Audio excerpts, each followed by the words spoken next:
महादान। प्राचीन काल में उज्जैन राज्य में न्यायप्रिय और महान शासक राजा विक्रमादित्य का शासन था। राजा विक्रमादित्य अपने बहुमुखी प्रतिभा के कारण दूर दूर तक प्रसिद्ध थे। अपने राज्य कार्य को सुचारू रूप से चलाने के लिए राजा ने अपने दरबार में कुछ विशेष मंत्रियों की एक समिति बनाई थी जो अलग अलग विषयों पर राजा को उचित सलाह देते थे। एक बार की बात है कि दरबार में राजकोष को लेकर कुछ चर्चा हुई तो समिति के एक जानकार मंत्री ने पाताल लोक के वैभव का वर्णन किया तथा वहां के राजा शेषनाग की प्रशंसा की। शेषनाग भगवान विष्णु के निकटतम रहने वालों में से एक हैं, इसलिए उनकी काफी महिमा है और उनके दर्शन मात्र से ही किसी का भी जीवन सफल हो जाता है। पाताल लोक और शेषनाग की बातें सुनकर राजा विक्रमादित्य ने भी पाताल लोक जाकर शेषनाग के दर्शन करने और उनके राज्य के वैभव को देखने की ठान ली।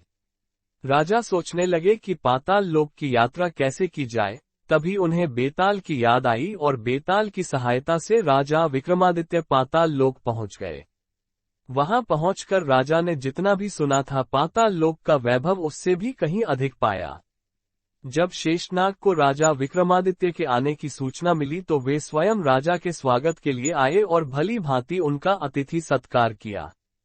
राजा विक्रमादित्य ने भी शेषनाग को नमस्कार करते हुए उन्हें अपने पाताल लोक आने का कारण बताया। राजा विक्रमादित्य के सरल एवं अनुशासन प्रिय स्वभाव से शेषनाग बहुत प्रभावित हुए। पाताल लोक से जाते समय शेषनाग ने राजा विक्रमादित्य को उपहार स्वरूप 4 बहुमूल्य रत्न दिए। चारों रत्न की अपनी भिन्न भिन्न महत्ता थी। पहले रत्न से मनचाहा धन, दूसरे रत्न से मनचाहे कपड़े व गहने, तीसरे रत्न से मनचाहा वाहन और चौथे रत्न से याति और सम्मान की प्राप्ति हो सकती थी। रत्न मिलने के बाद राजा विक्रमादित्य ने शेषनाग को प्रणाम किया और बेताल के साथ अपने राज्य लौट आए। चारों रत्न लेकर जब राजा विक्रमादित्य अपने राज्य में प्रवेश कर रहे थे तब मार्ग में उन्हें एक साधु मिल गए। साधु ने राजा से उनका कुशल मंगल पूछा और पूछा कि वह कहाँ की यात्रा से लौट रहे हैं। तब राजा ने उन्हें पाताल लोक की यात्रा के बारे में बताया। साधु ने राजा से पाताल लोक के बारे में पूछा। राजा ने वहां की सारी बातें बता दी।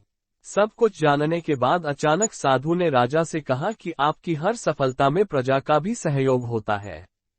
साधु की इस बात को सुनते ही राजा विक्रमादित्य उनके मन की बात को समझ गए और तुरंत उन्होंने साधु को अपनी इच्छा से एक रत्न लेने को कहा। ये देखकर साधु बहुत दुविधा में पड़ गए और उन्होंने राजा विक्रमादित्य से कहा कि वो अपने परिवार के हर सदस्य की राय लेने के बाद ही रत्न लेंगे। राजा विक्रमादित्य उनकी बात मान गए। फिर जब साधु अपने घर पहुंचे तब अपने परिवार में पत्नी, बेटे और बेटी को सारी बात बताए। तीनों ने ही 3 अलग अलग रत्न लेने की सलाह दी। साधु की परेशानी अब और बढ़ गई थी। परिवार वालों की बात सुनकर साधु दोबारा राजा विक्रमादित्य के पास पहुंचे और उन्हें अपनी संशय का कारण बताया। साधु की बात सुनते ही राजा विक्रमादित्य ने हंसते हुए बिना किसी संकोच के चारों रत्न उन्हें उपहार के रूप में दे दिए। साधु ने आश्चर्यचकित होकर राजा से उपहार स्वीकार किया और उनका धन्यवाद कर खुशी खुशी अपने घर लौट गए। राजा के साथ आए बेताल ने ये देखते हुए कहा कि राजा विक्रमादित्य एक महादानी राजा हैं और उनके जैसा बड़ा दिल होना बहुत मुश्किल है। राजा विक्रमादित्य मुस्कुराते हुए अपने राजमहल लौट आए।